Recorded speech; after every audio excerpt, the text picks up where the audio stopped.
Bueno, la Corte Suprema de Justicia en su sala de casación penal decidió el 8 de octubre del año 2013 declarar prescritas 3 conductas criminales que se le reprochaban al señor Jorge Noguera en su condición de director del DAS hasta el año 2005. La primera de ellas tiene que ver con el abuso de autoridad en relación con los crímenes que cometió el DAS a nivel interno. La segunda con interceptación ilícita de comunicaciones y la tercera por el uso ilícito de equipos de comunicaciones. Mantiene el concierto para delinquir agravado.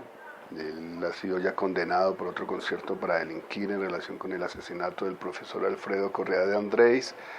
y por haber puesto al DAS al servicio del paramilitarismo. Aquí se trata de un concierto para delinquir en relación con la persecución ilegal que desató desde el DAS sobre defensores de derechos humanos, periodistas independientes, políticos de oposición al régimen de Uribe Vélez. Y la Corte, para destacar en esta decisión de esta mañana, ha decidido compulsar copias para que se investigue a el señor Noguera por los delitos de tortura y amenazas, en particular sobre los miembros del colectivo de abogados José Alvear Restrepo, sobre el periodista Holman Morris, Carlos Lozano y otros quienes recibieron coronas fúnebres, amenazas de muerte, en el caso de la presidenta del colectivo de abogados Soraya Gutiérrez Argüello, una muñeca descuartizada, pintada.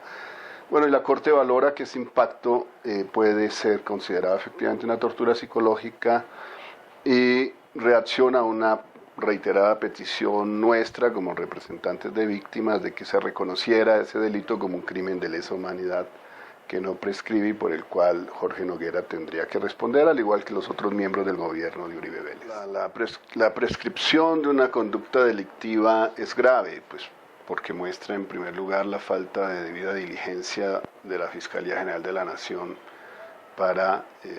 imputar cargos y acusar en tiempo a las personas responsables. Digamos que estos elementos probatorios la Fiscalía los tiene desde febrero del año 2009, así que pues resulta inconcebible que haya tomado tanto tiempo para proferir a la acusación del señor Noguera ante la Corte Suprema de Justicia. Por otro lado, la Corte pues también ha actuado con mucha lentitud en el inicio de esta audiencia. Ya llevamos 3 audiencias citadas para que declaren los testigos, las víctimas, y no ha sido posible que sean escuchadas. Así que en últimas, lo que pasa es que hay un disfuncionamiento institucional, un incumplimiento de las obligaciones del Estado para investigar y sancionar oportunamente estas conductas ilícitas, y se da la impresión de que el paso del tiempo finalmente mata la acción penal y de ella puede beneficiarse quienes han cometido los crímenes. Aquí en todo caso pues existe el concierto para delinquir agravado, existe la orden de que se investiguen las amenazas y la tortura, así que en últimas el señor Jorge Noguera tendrá igualmente que responder por esas conductas criminales. Bueno, estamos analizando la posibilidad de presentar un recurso de reposición, que es el único que cabe, porque estos son procesos de única instancia en la Corte Suprema de Justicia, argumentando que la prescripción no procede si no se tiene en cuenta el momento en que se conocieron que los hechos fueron ilícitos, porque dentro del DAS se generó toda una estructura de encubrimiento para evitar que hubiesen investigaciones disciplinarias y penales, y la naturaleza de la secretividad con que el DAS adelantaba estas acciones criminales hacía imposible conocer que las estaban perpetrando. Por lo tanto, vamos a alegar que la prescripción debe comenzar a contarse desde el momento en que la justicia tuvo acceso a la información que permitió demostrar que esos crímenes se habían fraguado desde la dirección del órgano de inteligencia del Estado. Bueno, efectivamente, si el término de chuzada se refiere, como lo entiende la opinión pública, a las interceptaciones ilícitas de comunicaciones, las chuzadas ya no serían objeto de juzgamiento porque la Corte las habría declarado prescritas.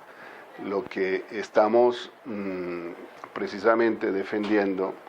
es la tesis de que el concierto para delinquir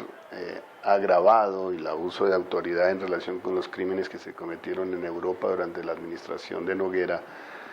sí serán enjuiciados. ¿Eso qué implica? Que de igual manera ese concierto para delinquir se cometió para vulnerar la intimidad de las personas, para violentarlas en su integridad física y psicológica, para cometer atentados contra sus vidas, para intentar destruir su credibilidad como funcionarios públicos o como defensores de derechos humanos. Y por lo tanto, no podemos hablar estrictamente de que los hechos quedarán en la impunidad. De hecho, no dudamos de que las pruebas son tan contundentes que el señor Noguera finalmente será condenado. Puede alegar la defensa que no se le podría condenar dos veces por el mismo hecho. Sin embargo, los hechos son distintos, porque una cosa es que haya puesto el DAS al servicio del paramilitarismo y haya contribuido a fraguar asesinatos como el del profesor Alfredo Correa de Andrés utilizando la inteligencia del Estado. Y otra cosa es que haya decidido, cumpliendo órdenes del Palacio de Nariño, interceptar ilegalmente comunicaciones, perseguir a defensores de derechos humanos, crear una estructura ilegal para destruir al colectivo de abogados José Alvear Restrepo, la Comisión Colombiana de Juristas o muchas otras ONGs de derechos humanos. Y lo que hay que considerar es eso, o sea, las víctimas son diferentes, la naturaleza del hecho criminal es diferente, por lo tanto no podría aplicar el principio del non bis in idem de que nadie puede ser condenado dos veces por la misma conducta. Estaremos alegando justamente que las conductas fueron diferentes.